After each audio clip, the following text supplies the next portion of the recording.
I would like to introduce the President of Armenia, Mr. Armեն Սարգսյան, to take the rostrum. Thank you.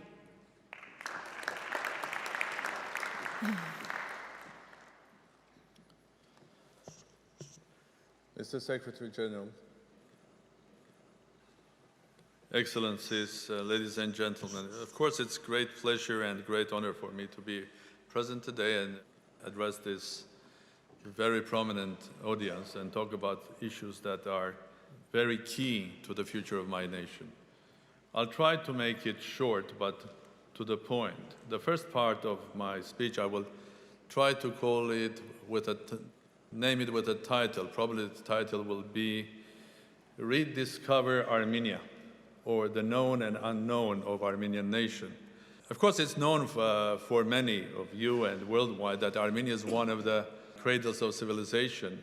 We're speaking about thousands of years in the Mesopotamia, and we're speaking about a country that celebrated last week the 2800th anniversary of its capital city, Yerevan, where I come from. It's also known that that civilization, being a crossroad of many civilizations, religions, interests, and also trade, was also a big part of cooperation between nations. What is not known, I realized and I realized that recently when I was in New York and visited the Metropolitan Museum. There's a beautiful exhibition there called Armenia. And I advise whoever will be in New York the upcoming 3-4 months to visit that exhibition. It's organized by Metropolitan, showing Armenia, medieval Armenia, as a core component of the Silk Road. It's not only that Armenia was located on the Silk Road, but also that Armenians were working in Middle Ages from Manila, Singapore, Bombay, to Samarkand, Bukhara, through Armenia to Lyon and Manchester. So it was a core component of the Silk Road. So this is the known Armenia, and the unknown one that even me had discovered that in Metropolitan just a couple of weeks ago. It's also known recently that in Armenia we had a revolution in April. It was all over the BBC, Euronews, European organizations of media. After just a week after my inauguration, we had a crisis where there was a huge pressure on the government, and the prime minister, newly elected prime minister, who was former president, resigned, and the leader of that opposition movement, or popular movement, became the next prime minister of Armenia. So this is quite well known. The revolution, which was called in Europe and elsewhere the Velvet Revolution of Armenia, because we can be proud that we did a major change in our country, a transformation without bloodshed, on confrontation, in a very peaceful way, with huge demonstrations on the street, but no confrontation. That's a well-known Armenia. But there's another Armenia which is unknown. Years ago in Armenia, the fourth industrial revolution, or the digital revolution, had started. Armenia today, we can say definitely, has the best IT sector if you take the former Soviet Union. And we have huge companies from Silicon Valley, Europe, having their presence in Armenia, and Armenia has close interaction and connection with all of the major centers of high tech and IT. So this is the unknown revolution that has happened in Armenia. And our nation has entered the era of the fourth industrial revolution and the era of the digital life, maybe earlier than some of other countries. So these are the known and unknown Armenians. Now, but why should someone think about investing in a country like Armenia, which is a small country, only 3.5 million population?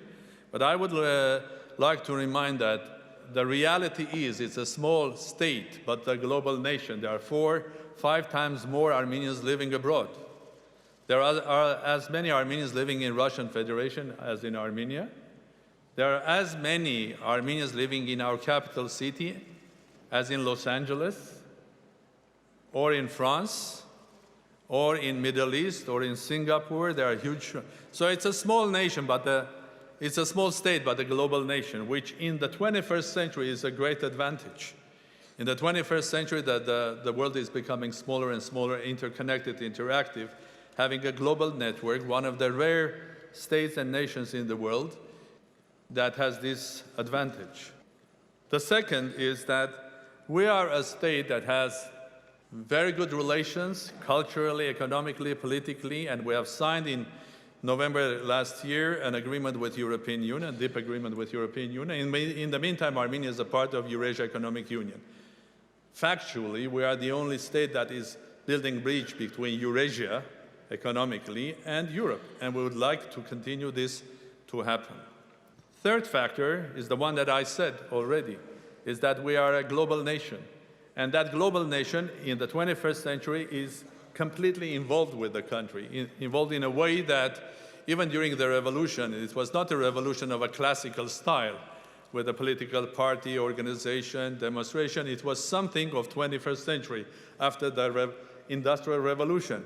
It was a revolution of Facebooks.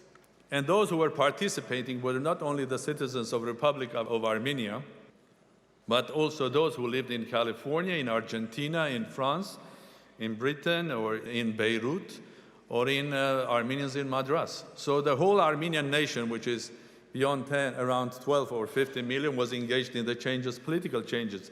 But the same people can and will be engaged in the industrial revolution of Armenia, and will be engaged in the economic development of Armenia. The fourth reason that I would like to emphasize the importance of education.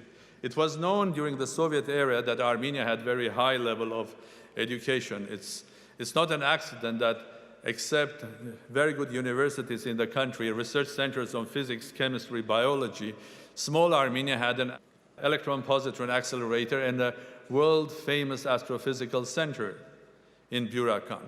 So that tradition continues now, and we are proud to say that we have fantastic centers of education in Armenia. Even we export new ideas and themes of education even to the West.